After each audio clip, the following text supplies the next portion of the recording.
할렐루야. 미가서 5장 5절. 이 사람은 평강이 될 것이라.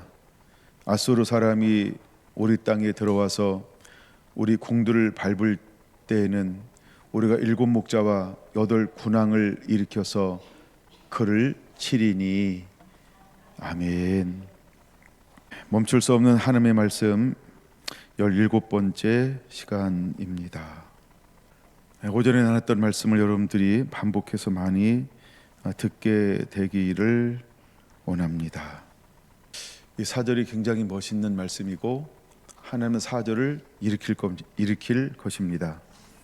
그가 여호와의 능력과 그의 하나님 여호와의 이름의 위엄을 의지하고 서서 목축하게 될 것입니다. 목축한다, 양을 친다는 거죠. 목자가 된다는 거죠. 근데 어떻게 목축을 할까요? 그들이 거주할 것인데 이제 그가 창대하여 땅 끝까지 미치리라. 그 양떼가 힘이 많아진다라고 하는 것입니다. 그러므로 여호와의 권능, 이것은 바로 엘 샤다이, 하나님의 능력이 임합니다. 근데 어떤 하나님의 은혜가 임하냐 하면 엘 샤다이의 하나님으로 임하시게 될 겁니다. 그의 하나님 여호와의 이름의 위엄을 의지하고, 그 어떤 여호와 하나님의 이름을 의지할까요? 엘 샤다이의 이름을 의지할 겁니다. 그 위엄이 나타나게 될 것입니다. 그 위엄이 나타나게 되면 창세기에 나오는 9가지를 살펴보았던 것처럼 바로 엘샤다이가 나올 때, 문맥으로 나올 때는 엘샤다이 하나님은 언제 증거되냐 하면 창세기 17장 1절에 증거가 되죠. 이제 하나님이 나타나셔서 그 이름을 아브람에서 아브라함, 열국의 아버지로 바뀌어주는데 이제 내가 생육하게 될 것이다. 그러면서 하나님이 엘사다이 하나님으로. 근데 이제 생육하기 전에 먼저 하나님께서 아브라함에게 요구하는 것은 너는 내 앞에 행하여 완전하라라고 말하고 있는 것처럼 우리들은 먼저 하나님의 말씀 앞에 순종하는 자로 서 있는 자가 되어야 한다는 겁니다. 하나님의 마지막 때 순종하는 자를 통하여서 원대한 계획을 가지고 있는데, 그를 통하여 하나님은 목축하게 할 겁니다. 그래서 그 목축을 어떻게 할까? 하나님께서 창대하게 만들 것입니다. 창대하게 만들 것입니다. 이 말은 대부분과 대추수를 이루겠다라고 말씀을 하고 있는 것입니다. 이런 놀라운 은혜가 우리 가운데 풀어지게 되기를 원합니다. 자, 오늘은 그 말씀을 전제로 한 2탄입니다. 오후에는 그러면 하나님께서 우리를 목축하게 할 겁니다. 근데 어떻게 목축하게 할까라고 하는 것이죠. 무엇을 가지고 나가게 할까? 하나님의 놀라운 그런 의미와 뜻들이 있습니다. 근데 이 사람은 평강이 될 것이라고 말합니다. 이게 힌트입니다. 이 사람은 문맥적으로는 돌아온 사람들을 말합니다. 또한 두 번째, 이 사람은 오실 메시아를 말합니다. 이 사람은 예수 그리스도를 말합니다. 또 이 사람은 마지막 때 추수꾼, 즉 두 증인을 말하는 겁니다. 근데 이 사람은 뭐가 될 것이냐 하면 평강이 될 것이라고 하는 겁니다. 평강이 된다라고 하는 말은 어떤 의미가 있냐 하면 창조의 회복을 말하는 것입니다. 평강이 될 거라고 하는 것은 에덴의 회복을 말하고 있는 것입니다. 자, 우리 한번 성경을 몇 군데 찾아보려고 합니다. 먼저는 누가복음 2장을 봅니다. 누가복음 2장 14절. 누가복음 2장 14절. 준비됐나요?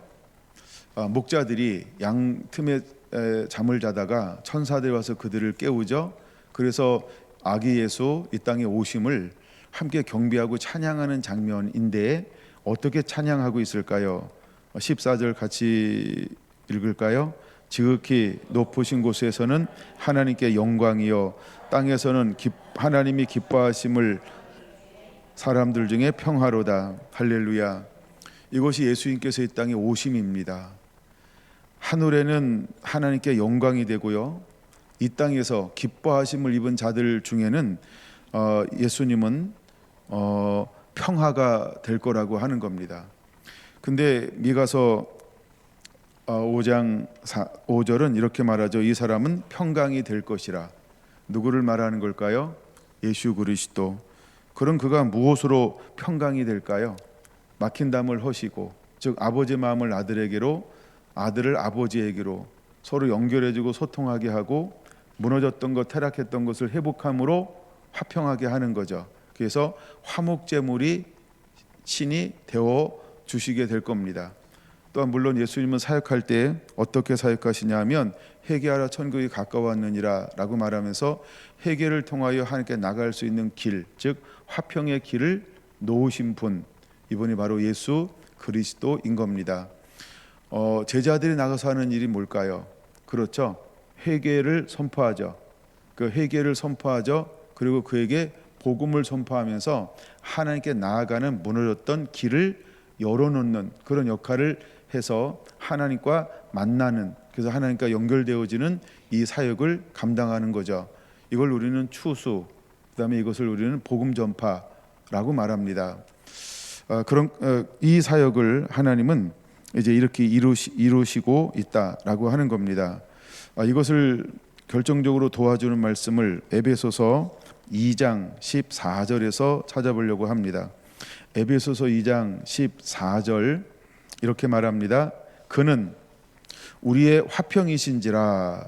그는 우리의 화평이신지라. 그럼 화평이신 그분은 어떤 것을 감당했을까요? 에베소서 2장 14절 둘로 하나를 만드사 원소된 것 곧 중간에 막힌 담을 자기 육체로 허시고 법조문으로 된 계명의 율법을 폐하셨으니 이는 이 둘로 자기 안에서 한 새 사람을 지어 화평하게 하시고 또 십자가로 이 둘을 한 몸으로 하나님과 화목하게 하심으로 원소된 그것을 십자가로 소멸하시고 17절 같이 읽을까요? 또 오셔서 먼 데 있는 너희에게 평안을 전하시고 가까운 데 있는 자들에게 평안을 전하셨으니 이는 그로 말미암아 우리들이 한 성령 안에서 아버지께 나아감을 얻게 하려 하심이라. 아멘. 그래서 우리가 서로 무엇이 되었다? 그 다음 구절에 보면 21절 성전이 되었고 22절 하나님이 거하실 처소가 되어져서 계속해서 지어지는 역할, 이것을 일컬어 우리는 뭐라고 부른다? 평화가 되게 하는 겁니다. 할렐루야. 바로 평강이 될 것이라 라는 말은 이것을 의미하는 것입니다.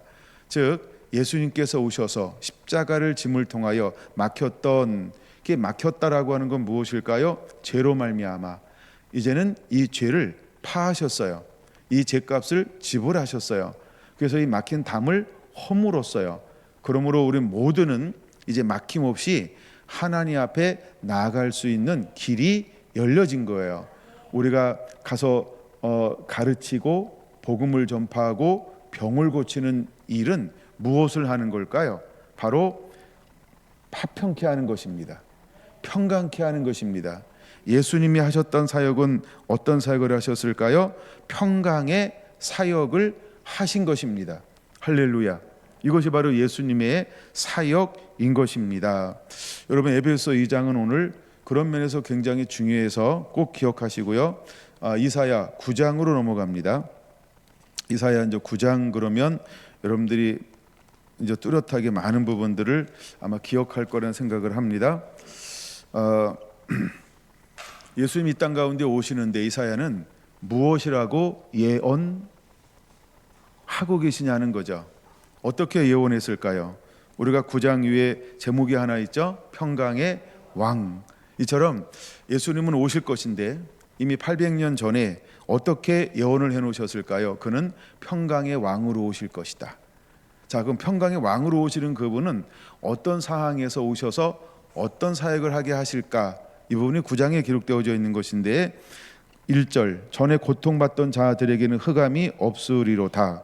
옛적에는 여호와께서 스불론 땅과 납달리 땅이 멸시를 당하게 하셨더니 후에는, 미래적인 거죠, 해변 길과 요단 저쪽 이방의 길을 영화롭게 하셨느니라. 하나님은 이제 어떤 계획을 가지고 있어요? 스불론과 납달리 땅이 전에는 고통받는 땅, 멸시받는 땅이었어요.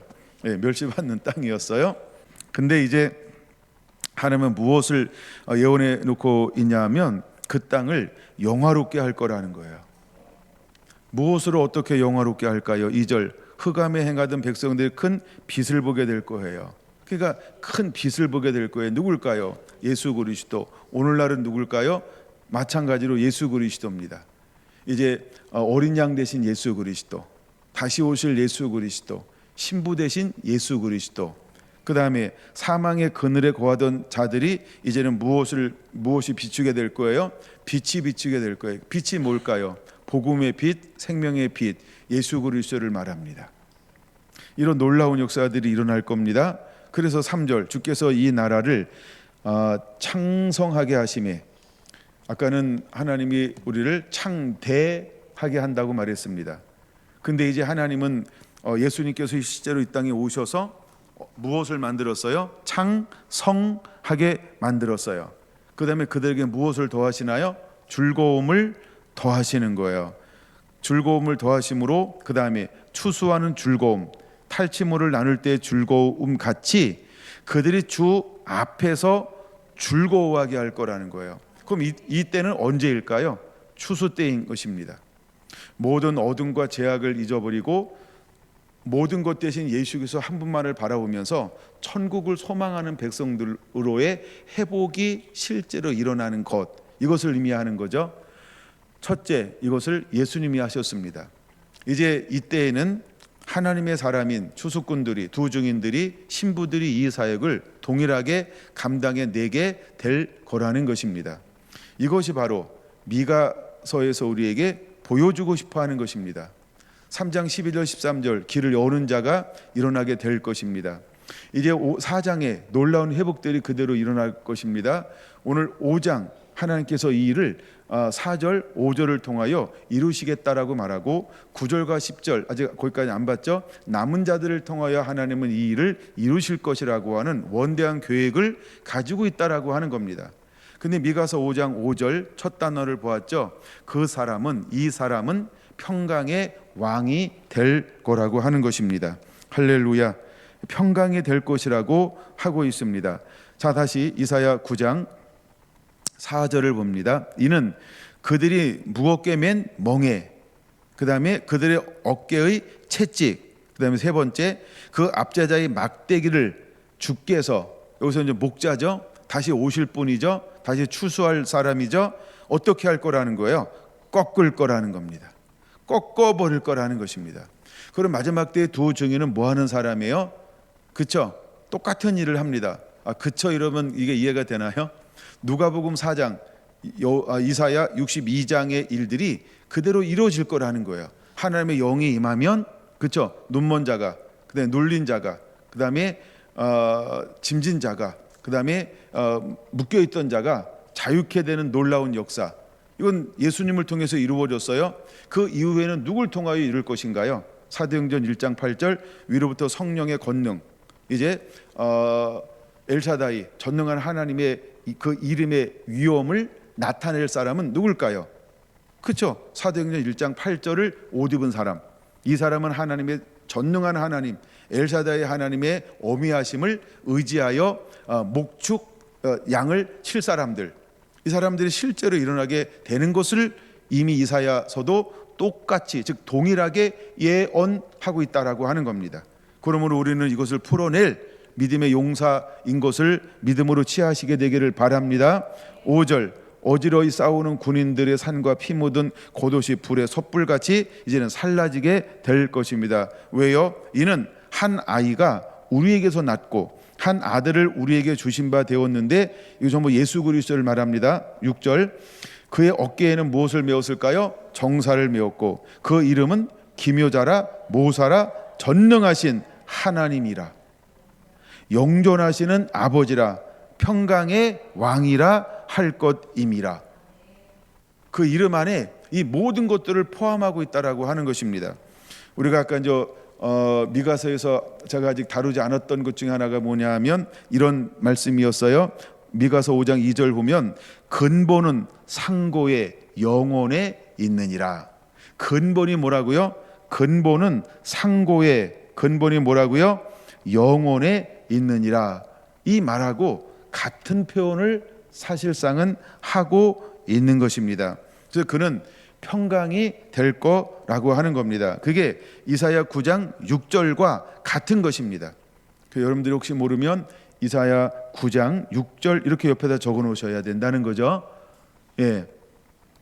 자, 근데 오늘 초점은 여기 이름 하나하나를 다 풀어가는 게 초점이 아니기 때문에, 그러나 하여간 여러분들이 적어놓고 묵상해보고 또 나름대로 공부해볼 사람 공부해보고요. 7절 이사야 9장 7절 그 정사와 평강의 더함이 무궁하며 또 다윗의 왕자와 그의 나라에 군림하여 그 나라를 굳게 세우고 지금 이후로 영원히 공의와 정의로 그것을 보존하실 것이라. 만군의 여호와의 열심히 이를 이루시리라. 할렐루야, 할렐루야, 할렐루야.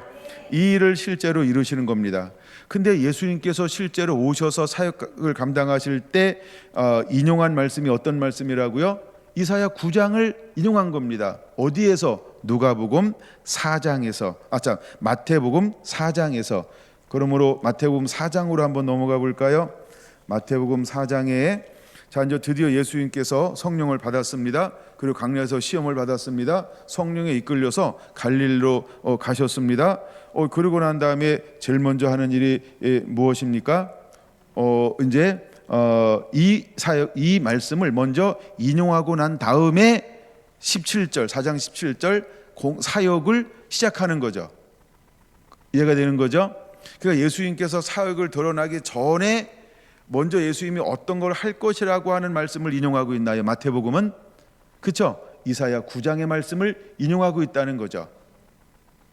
그래서 마태복음 4장 12절에서 17절까지 16절까지 말씀을 인용하는 거예요. 예수께서 요한이 잡히신 것을 들으시고 갈릴리로 물러가셨다가 나사렛을 떠나 어디로 가셨어요? 스불론과 납달리 지경 해변에 있는 가버나움에 가서 사시니. 왜 이렇게 하셨을까요? 거기서 예수님은 사역을 시작할 거예요. 이미 이것도 예언되어진 거죠. 그러므로 예언되어진 그곳에서 예수님은 공생애를 시작하는 거예요. 왜 거기에 가 있을까요? 때가 다가오니까요. 그러므로 우리도 두 가지가 일어날 겁니다. 하나는 장소적 개념으로 가 있을 겁니다. 또 하나는 장소적 개념이 아닌 우리가 준비된 개념으로 사역할 수 있도록 말씀이 풀어지고 능력으로 옷 입게 될 겁니다. 이것을 미가서 5장 4절로 말씀하고 있는 겁니다. 그래서 미가서 5장 4절엔 두 가지를 말씀한다 그랬어요. 하나는 여호와의 권능과 두 번째 여호와 이름의 위엄이 우리 안에 입혀지게 될 거라는 겁니다. 그러므로 우리는 두 가지를 기대해야 합니다. 이제 장소적으로 하나님께서 우리를 이동시킬 겁니다. 또 하나는 우리를 영적으로 두 가지로 준비되게 하실 것입니다. 그러므로 그는 목축하게 될 건데, 여기서 말하는 목축은 대부분과 대추수, 잃어버린 영혼들을 추수하는 것을 말합니다.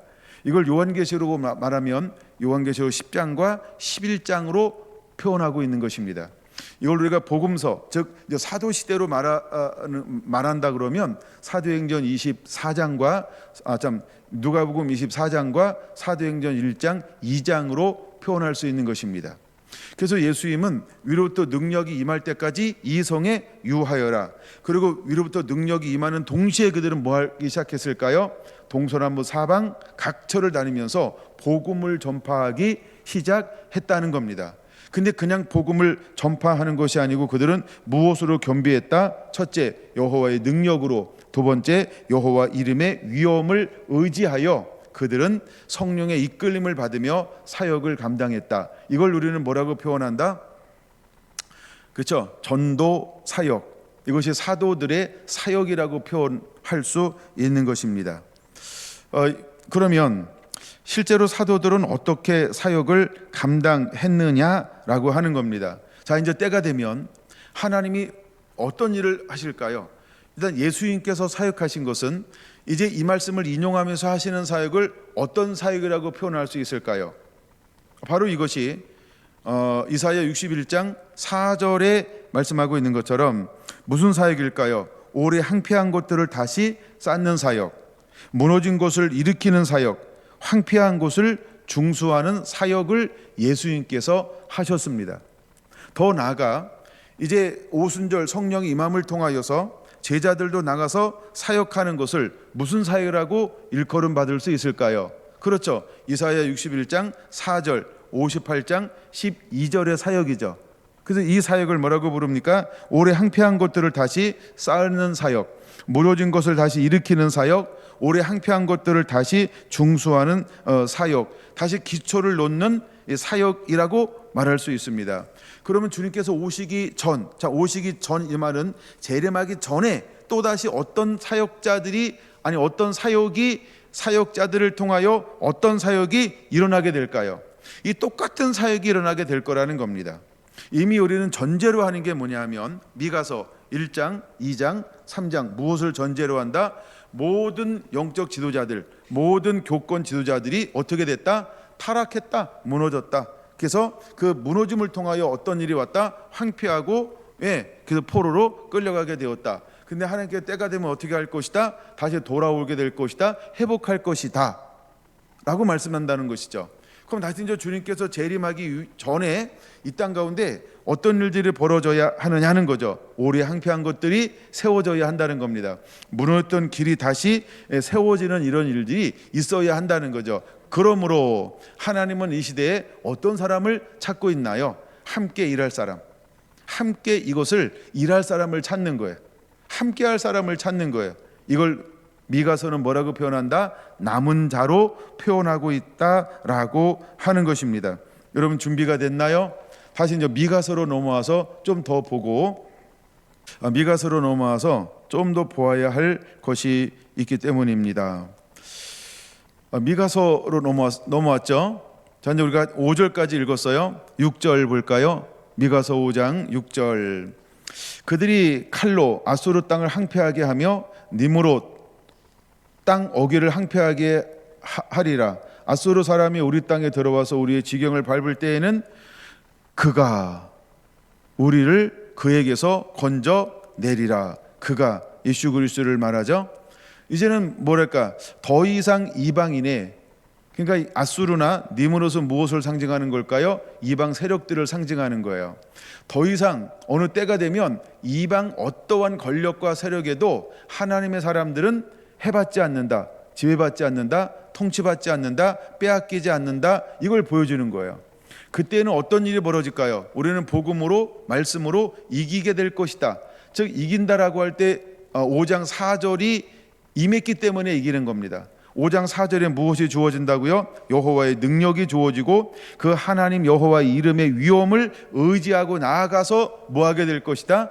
우리가 싸워서 이기는 게 목적이 아니고, 이게 굉장히 중요한 단어라 그래서요, 목축, 다른 말로 목자. 그러니까 목축은 뭐예요? 양을 친다. 여기서 말하는 양은 누구를 말하는 걸까요? 구원받은 사람들. 근데 구원받은 사람들이 앞으로 어떻게 될 거라고요? 창대하여 땅끝까지 미치리라. 그러니까 이 말은 뭐예요? 모든 열방과 민족과 방언과 족속, 열방의 개념이죠. 올레이션. 그 열방의 개념으로 창대하게 될 거라는 거예요. 근데 창대하는데 어느 한 지역이 아니고요, 땅끝까지 창대하게 될 것이다. 즉 끝에서 끝에까지 마지막에 남은, 즉 추수되어질 모든 사람들을 하나님은 5장 4절로 만들어서 하게 할 거라는 거예요. 할렐루야. 이제 우리는 이렇게 준비되어져서 일어나는 비전을 품어야 합니다. 이 말씀을 품어야 합니다. 이걸 믿음으로 취하는 자가 되어야 할 줄로 믿습니다. 근데 이제 7절, 8절, 9절이 굉장히 중요한데 왜 7절 뭐라고 말하고 있냐는 거죠. 야곱의 남은 자는 많은 백성 가운데 있을 거라는 거예요. 야곱의 남은 자, 이것은 이스라엘을 말하죠. 야곱의 남은 자는 많은 백성 가운데 있을 거라는 거예요. 지금도 이스라엘 백성들은 어떻게 했어요? 흩어져 있죠. 그러니까 우리가 디아스포라라고 하는 것은 뭐냐 하면 흩어진 사람이 돌아오는 것, 이게 디아스포라예요. 근데 아직도 뭐 하고 있어요? 흩어져 있어요. 흩어져 있다라고 하는 거예요. 지금 계속 돌아오고 있어요. 근데 아직 많은 민족 가운데 그들이 남은 자가 있을 것이다 라고 하는 겁니다. 그 다음에 그들은 여호와께로부터 내리는 뭐가 될 것이고 이슬이 될 것이고 풀 위에 내리는 단비가 될 것이다. 그래서 사람들이 그들을 기다리고 그 다음에 사람을 기다리지 아니하며 인생을 기다리지 아니한다. 이 말은 뭐냐 하면 그들은 사람이나 세력이나 이런 걸 의지하지 않고, 이런 말이에요. 힘 있는 자나 강한 자를 의지하지 않고, 명예 있는 자나 권세 있는 자를 의지하지 않고, 부한 자나 어떤 기업가를 의지하지 않고, 이런 의미예요. 7절 마지막 부분은 다시 한번 7절을 해석해 드릴게요. 야곱의 남은 자는 많은 백성 가운데 있으리니 할 때, 야곱의 남은 자라고 할 때 이 남은 자는 두 가지 개념으로 봐야 됩니다. 아까 한 가지로만 말했죠. 우리가 이스라엘, 또 하나는 이방인, 이 두 개념으로 봐야 된다는 거예요. 이게 이제 오늘날은 이렇게 풀어지는 것입니다. 초기에는 그냥 이스라엘로 풉니다. 근데 지금은 이방인 시대잖아요, 그렇죠? 그러니까 지금은 이방인 시대이기 때문에 이걸 두 가지로 봐야 되는 거죠. 왜냐하면 다윗의 장막이 회복이 되어지면 이스라엘만 돌아오는 게 아니고 누구도 돌아와요? 이방인도 돌아오는 것처럼. 그래서 이것은 이미 구약적 개념이기 때문에 야곱의 남은 자 이렇게 말했지만, 여기에는 오늘 우리가 신약 시대인 2025년에 풀 때에는 어떻게 풀어야 된다? 이방인 이렇게 푸는 거예요. 유대인과 이스라엘과 이방인 이렇게 푸는 거예요. 그래서 남은 자는 뭐예요? 신실한 사람들, 믿음의 사람들.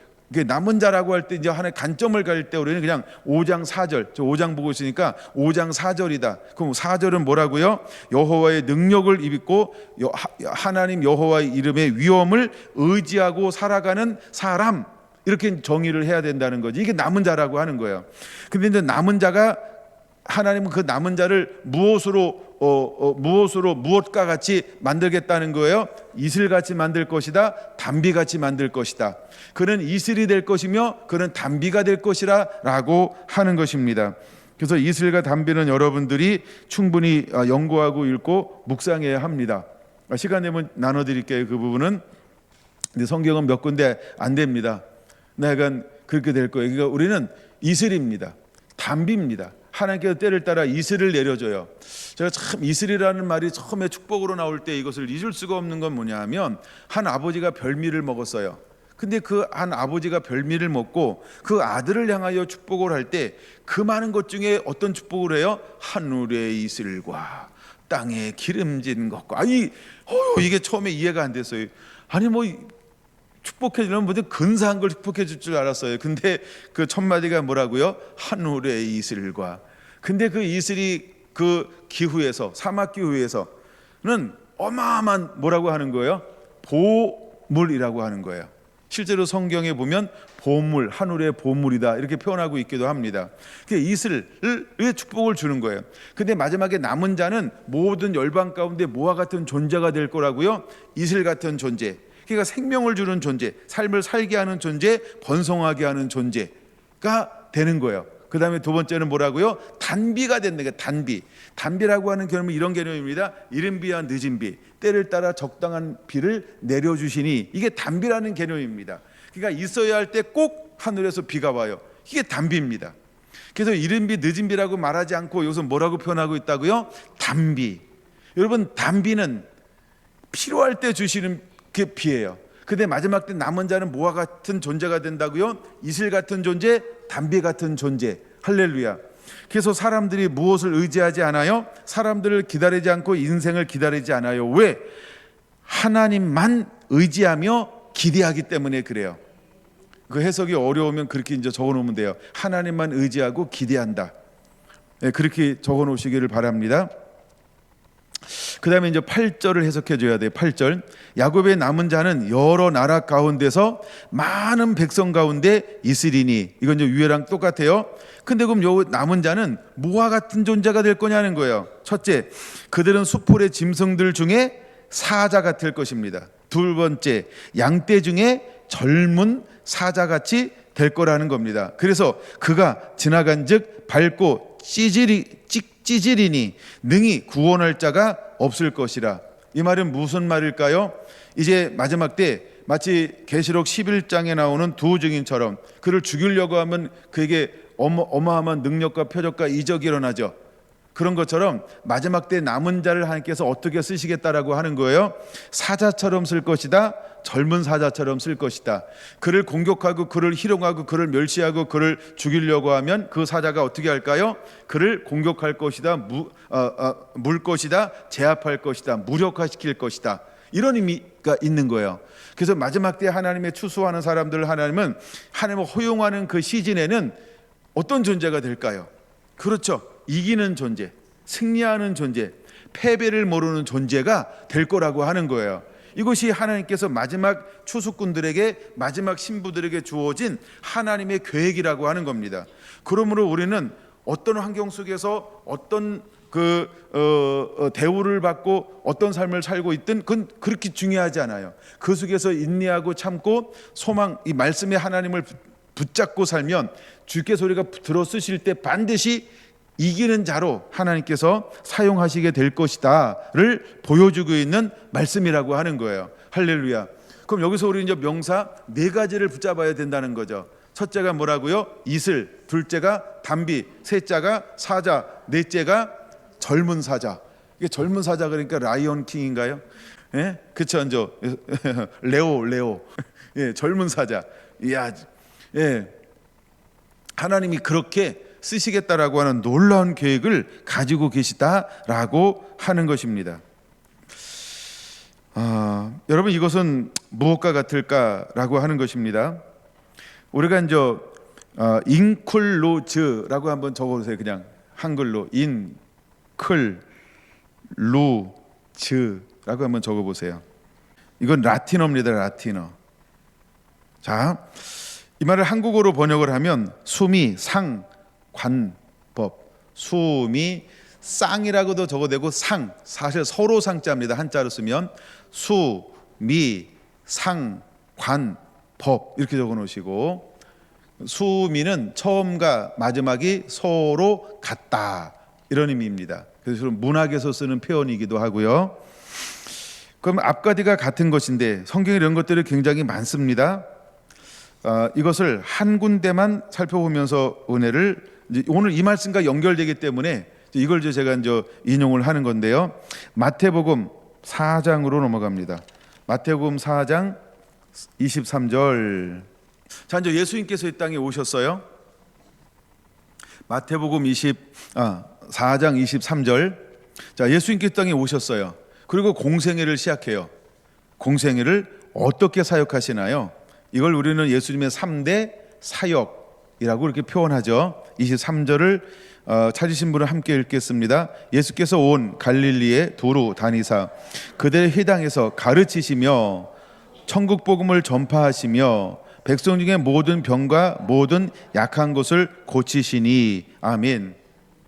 자, 예수님의 사역은 크게 3가지죠. 첫째, 가르치는 사역. 둘째, 전파하는 사역. 셋째, 고치시는 사역입니다.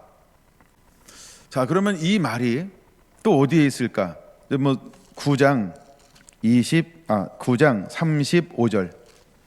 9장 35절 찾으셨나요? 같이 읽습니다. 시작. 예수께서 모든 도시와 마을을 두루 다니사 그들의 회당에서 가르치시며 천국 복음을 전파하시며 모든 병과 모든 약한 것을 고치시니라. 그런 거 옆에다가 4장 23절 이렇게 적어 놓으셔야 되죠. 왜냐하면 같은 말씀이잖아요. 그렇죠? 자, 그러면 4장 23절은 수, 머리 숫자 맨 앞에 있는 거죠. 그 다음에 9장 35절은 미, 끝에 있는 거죠. 수미, 상, 상자는 한자로 쓰면 서로 상자예요. 서로 뭐하다? 관계된다, 같다라는 말입니다. 그러니까 4장 23절과 9장 35절이 같다라고 하는 겁니다. 자, 그러면 이제 4장 23절부터 9장 35절 사이는 어떤 말씀이 있을까요? 이 3가지의 말씀이 있는 거예요. 그래서 우리가 5장, 6장, 7장, 8장, 9장은 무엇이라고 부르나요? 산상수훈이라고 부르죠. 근데 산상수훈이라고 부르는데 5, 6, 7, 산상수훈 8장까지, 그다음에 9와 10장에는 9장까지 8장 9장에는 10가지 기적, 이것으로 기록되어 있어요. 그러면 자 5, 6, 7, 8, 9장엔 어떤 것이 소개가 되어질까요? 첫째, 가르치심. 둘째, 전파하심. 셋째, 고치심. 이 세 가지 내용으로 이루어졌다라고 하는 거예요.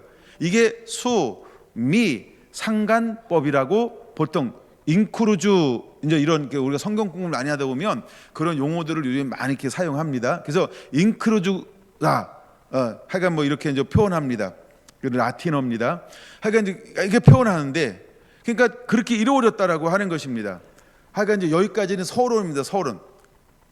그러나 본론을 짧게 가르칠 겁니다. 자 보세요. 그렇게 하시고 난 다음에 예수님께서 10장 1절 제자들을 뭐합니까? 파송하고 있습니다. 그럼 10장 1절을 한번 읽습니다. 10장 1절 준비됐죠? 시작. 예수께서 그의 12 제자를 부르사 더러운 귀신을 쫓아내시며 모든 병과 모든 약한 것을 고치는 권능을 주시니라. 아멘. 예수님은 몇 가지 사역을 하셨습니까? 근데 10장 1절은 몇 가지 사역이 나옵니까? 뭐라고요? 또 합이 안 됐습니다. 서로 합을 맞춰서 몇 가지요? 그렇죠. 한 가지가 나오죠. 예수님은 몇 가지 사역을 하셨어요? 세 가지 사역이요. 근데 10장 파송하는데 제자들은 몇 가지 사역을 합니까? 10장 1절만 보면 한 가지 사역이죠. 그러므로 10장 1절을 벗어나서 8절 같이 봅니다. 8절 준비됐나요? 자, 그럼 8절을 같이 보겠습니다. 시작. 병자를 고치며 죽은 자를 살리며 나병한 자를 깨끗하게 하며 귀신을 쫓아내되 너희가 거저 받았으니 거저 주라. 8절은 몇 가지 사역을 기록하고 있나요? 몇 가지 사역인가요? 그렇죠. 한 가지죠. 그러면 예수님은 세 가지 사역을 했습니다. 근데 파송받았던 제자들은 지금 몇 가지 사역을 하나요? 한 가지. 정말 한 가지일까요? 7절을 보겠습니다. 7절 시작. 가면서 전파하여 말하되 천국이 가까이 왔다 하고. 그럼 제자들은 7절 뭐하며? 전파하며. 8절에서 뭐하며? 고치며. 그러면 세 번째 10장 전체에서 가르치며는 나올까요? 안 나올까요? 이미 다 읽으셨어요? 느낌으로 하는 거예요. 느낌으로. 그렇죠? 이게 이제 오늘의 이제 핵심입니다. 왜 예수님은 세 가지 사역을 하셨고 세 가지 사역을 보여줬는데 공생애를 하는 가운데 제자들을 파송할 때는 몇 가지 사역으로 파송하고 있다? 두 가지로 파송하고 있다. 그렇죠? 그럼 왜 한 사역은 아직 이루어지지 않을까요? 첫 번째 사역은 무엇이죠? 예수님께서 첫 번째 사역은요, 회당에서 가르치시고. 그럼 공생애를 할 때 제자들을 파송할 때는 전파하고 치유하고 고치시고, 근데 왜 가르치는 것은 위임하지 않았을까요? 아직 때가 되지 않았다는 거예요. 그럼 언제 가르치고가 나올까요? 그렇죠. 성령 받고 난 이후에 가르치고가 나옵니다. 그래서 부활하신 예수님께서는 제자들에게 무엇을 하는 걸까요? 마음을 열어 말씀을 깨닫게 하시고. 자, 그러면 가르침은 언제부터 시작되는 거예요? 마음을 열어 말씀이 깨달아져야 합니다. 우리가 말씀에 흠뻑 젖어져야 합니다. 그리고 하나님의 계시, 하나님의 말씀의 은혜가 우리 가운데 계속해서 주어져야 하는 것입니다. 그랬을 때 할 수 있는 것이 무엇일까요? 가르치고가 할 수 있는 것입니다. 예수님이 이 땅 가운데 오셔서 무엇을 하셨을까요? 회당에서 가르치시고, 둘째 마을과 동네에서 복음을 전파하시고, 그 다음에 모든 사람들을 뭐 하시고? 고치시고. 이 사역을 4장 23절에서 사역을 처음부터 시작하셨어요. 그리고 온 촌과 성을 두루다니면서 끊임없이 이 사역을 감당하셨어요. 근데 혼자 할 수가 벅차다는 거예요. 그럼 벅차면은 다 나눠줘야 되는데 몇 가지만 나눠줬을까요? 두 가지만 첫째로 위임했다라고 하는 거예요. 그래서 첫 번째 위임이 뭐라고요? 천국 복음을 전파하고, 두 번째 8절에 모든 것을 고치시고. 근데 왜 첫 번째는 나누어 줄 수가 없었나요? 왜 첫 번째 거는 나누어 줄 수가 없었나요? 그렇죠. 아직 뭐가 안 끝났어요? 학위가 안 끝났어요. 학기가 안 끝났어요. 예, 아직 가르치는 라이센스를 주기에는 아직 좀 빨라. 그래서 라이센스는 어디에서 얻어지는 거예요? 그렇죠? 예, 나중에 이제 마치는 마지막 기말고사를 봐야 돼요. 기말고사가 뭘까요? 40일. 이렇게 길게도 쳐야 돼요. 40일. 그래가지고 마음을 열어 말씀을 깨닫게 했더니 제자들의 마음이 행복하고 기쁨으로 변화가 되어져요. 그런 다음에 이것만 가지고 안 되죠. 또 기다려야 돼요. 열흘을. 그 열흘 동안 기다리면서 무엇을 하는 거예요? 예, 막 기도에 전념해야 돼요. 막 기도에 전념하는 거예요. 그리고 그것만 가지고 안 되죠. 그날이 반드시 와야 돼요. 기도만 한다고 되는 것도 아니고, 말씀만 풀어줘야 되는 것도 아니고, 그날 하나님이 원하시는 그날 성령이 각 사람 위에 임해야 드디어 뭘 할 수 있는 라이센스가 완벽하게 주어지는 거예요. 그렇죠? 가르치고가 할 수 있는 자격이 주어지는 거예요. 그럼 내가 가르치는 자가 되기 위해서는 몇 가지가 필요하다? 세 가지가 필요하다. 뭐 괜찮아요. 예, 세 가지.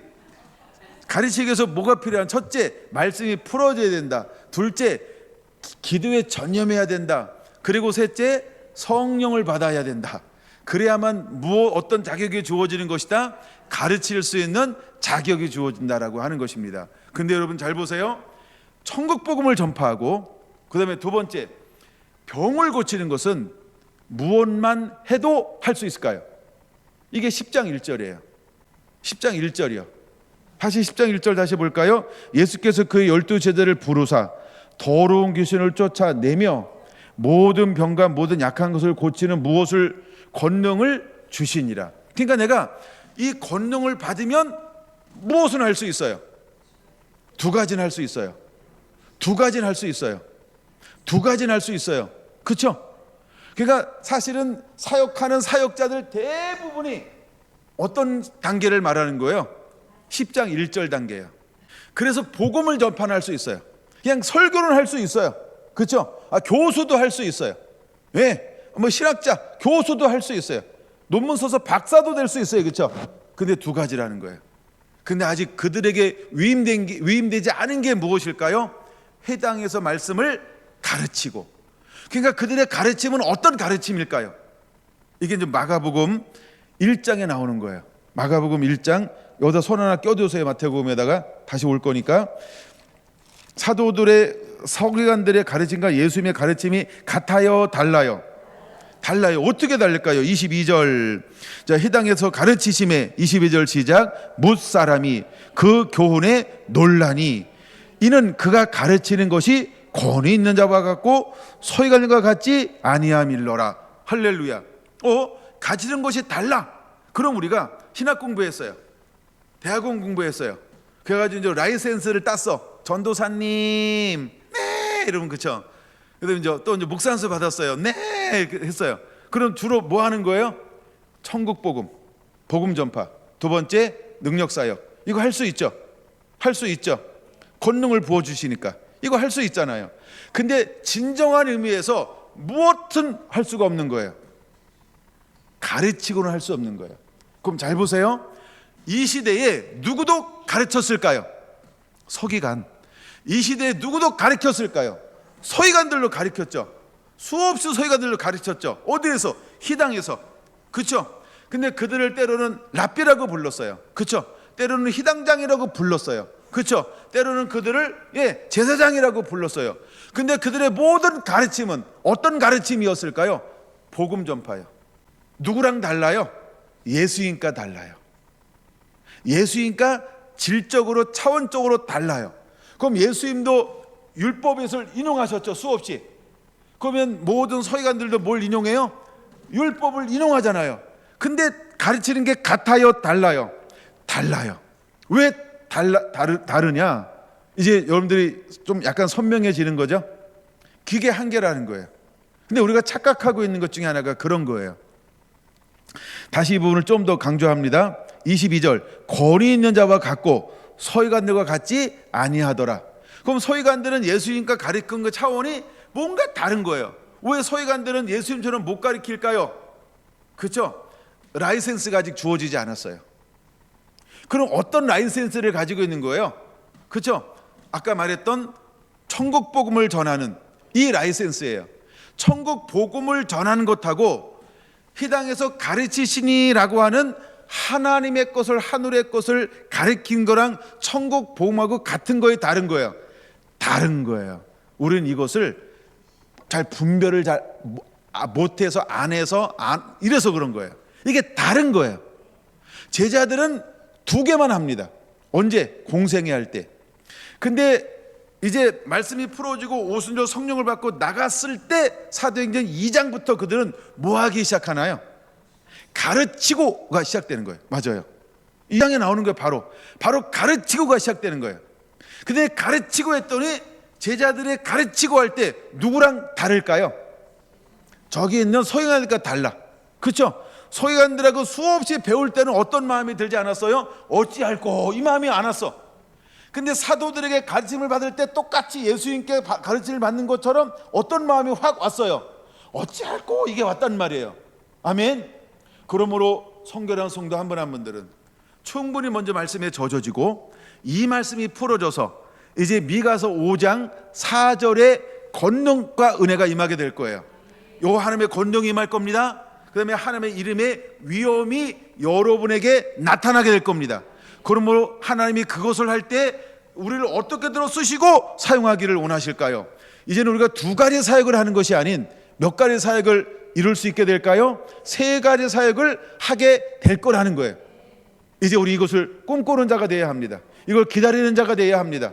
이렇게 해달라고 기도하는 자가 되어야 합니다. 그리고 우리 모두는 실제로 이 세 가지 사역을 할 수 있는 자로 준비가 되어져야 합니다. 우리 안에 이런 사모함이 일어나게 되기를 예수님의 이름으로 초원합니다. 그래야만 뭘 할 수 있을까요?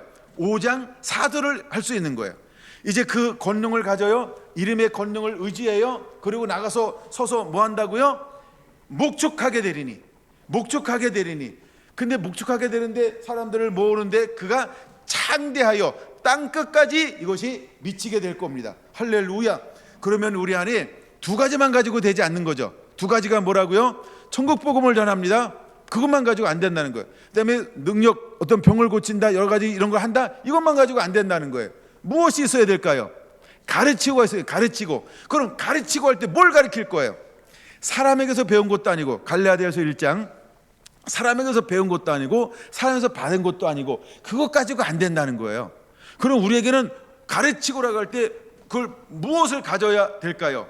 성령님이 우리에게 주신 것. 이것이 요한복음 16장 13절이에요.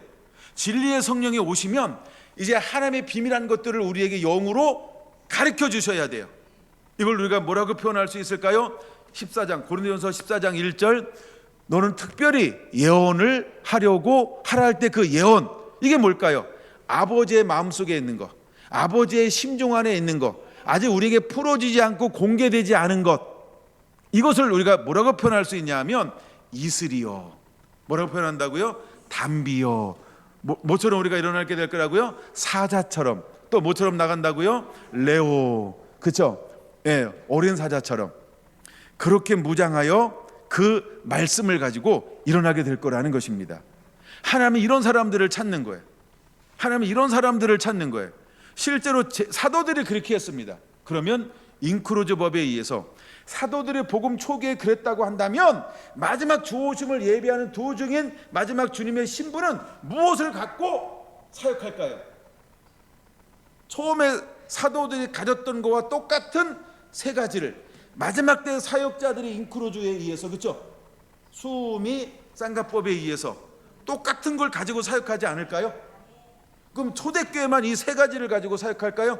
아닙니다. 마지막 때 하나님이 쓰시는 사람도 이 세 번째 거를 반드시 두 가지가 아닌 몇 가지, 세 가지로 사역하게 될 거라는 겁니다.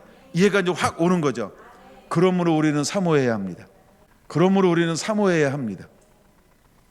예수님이 사역하실 때는 두 가지밖에 주지 않았어요. 그러나 예수님께서 사역을 마치고 사역을 위임할 때 그는 어떻게 하셨어요?